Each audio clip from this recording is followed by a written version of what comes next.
Friends,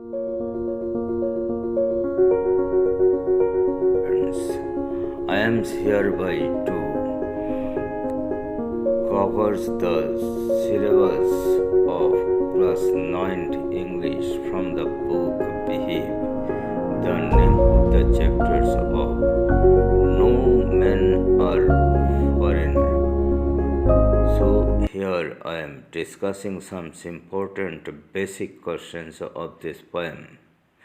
So let us start. The first question is, who do you think tell us to hate our brothers? इसका मतलब है, आपका क्या लगता है कौन हमें कहते हैं कि दूसरों ब्रदर्स लोगों का हेट करने के लिए? तो डियर स्टूडेंट्स, इसमें right answers is the opportunist and power hungry leaders and politicians. तो इसमें हम लोगों को वही लोग कहते हैं लड़ाई करने के लिए, दूसरों को हेट करने के लिए, कि अपॉर्चुनिटिस्ट व पावर हंग्री, जो नेता लोग, लीडर्स लोग की पावर चाहते हैं, पावर अपना नैरो इंटरेस्ट के वजह से ये लीडर लोग कॉमन पीपल को क्या करते हैं, लड़ाई में इन्वॉल्व करा देता है गलत इंस्ट्रक्शन देके।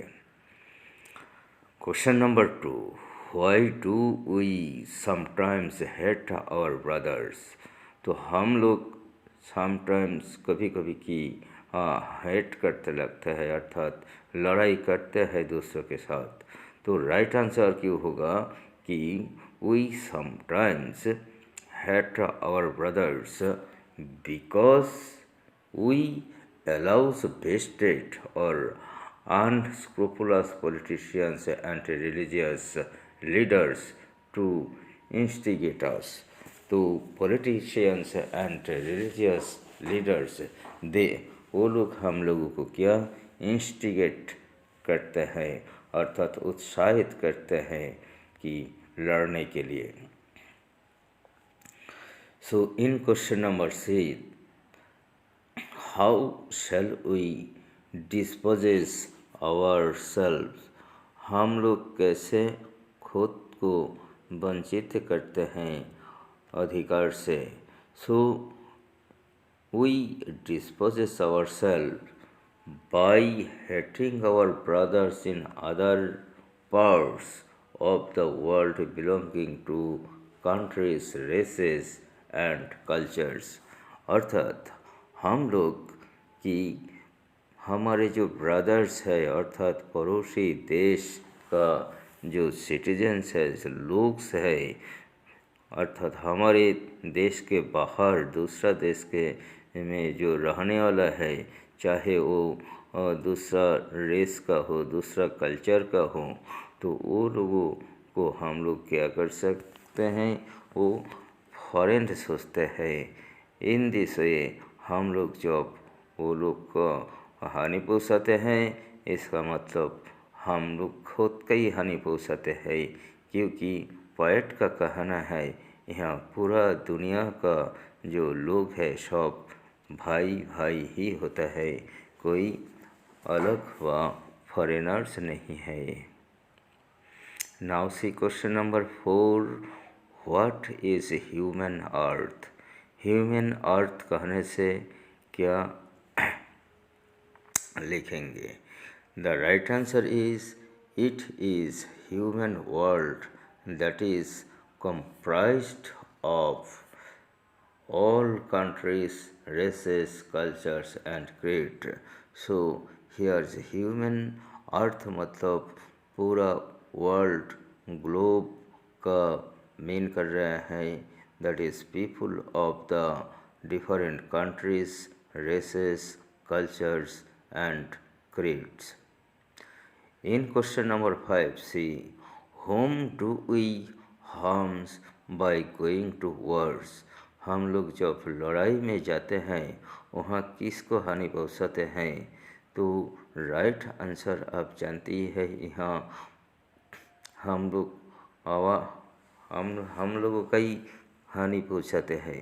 So the right answer you should write in this way that we harms ourselves by polluting places to live for in both side go to war.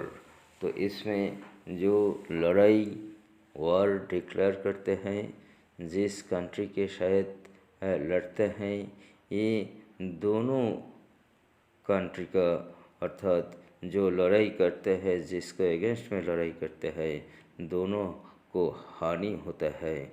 इसीलिए यहाँ लिखा गया है ourselves by polluting places to live. जब ये लड़ाई होता है उस टाइम इस धरती के हम लोग पोल्यूट कर देते हैं, गंदा कर देते हैं. इससे हमारे जो रहने का जगह वो अनफिट अनहेल्दी हो जाता है. तो ये हमारे लिए हानिकारक है.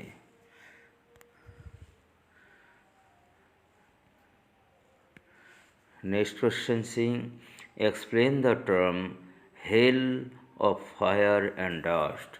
तो इसमें hell of fire and dust, इसका मतलब हम लोग जब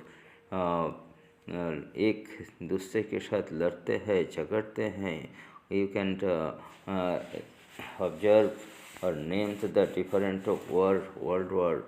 उस टाइम क्या होता है कि डिवास्टेशंस क्रिएटेड, अर्थात सब कुछ ध्वंस हो जाते हैं, डिस्ट्रॉय हो जाते हैं, caused by the arms and ammunition used in the war. War में जो गोला बंदूक ये सब हथियार यूज़ किया जाते हैं, इसके वजह से कि पूरा धरती की पोल्यूटेड हो जाते हैं, डेवास्टेटेड हो जाता है. किसके वजह से? जो हम लोग आर्म्स एंड एम्यूनिशंस यूज़ करते हैं वार के time. In question number 7, what does the term their hands are ours means. तो their hands, it stands to mean that they also work hard like us with their hands to earn their livelihood. तो दुनिया का सभी लोग just like our self, जैसा कि हम लोग हाथ से अपना काम करके अपना लिवलीहुड अर्न करते हैं, इन द सेम ए दुनिया का बाकी सब कंट्री का लोग भी इन द सेम वेज वो लोग अपना हाथ से काम करके वो अपना लिवलीहुड अर्न करते हैं. Next question see whom does they in the first line refer to.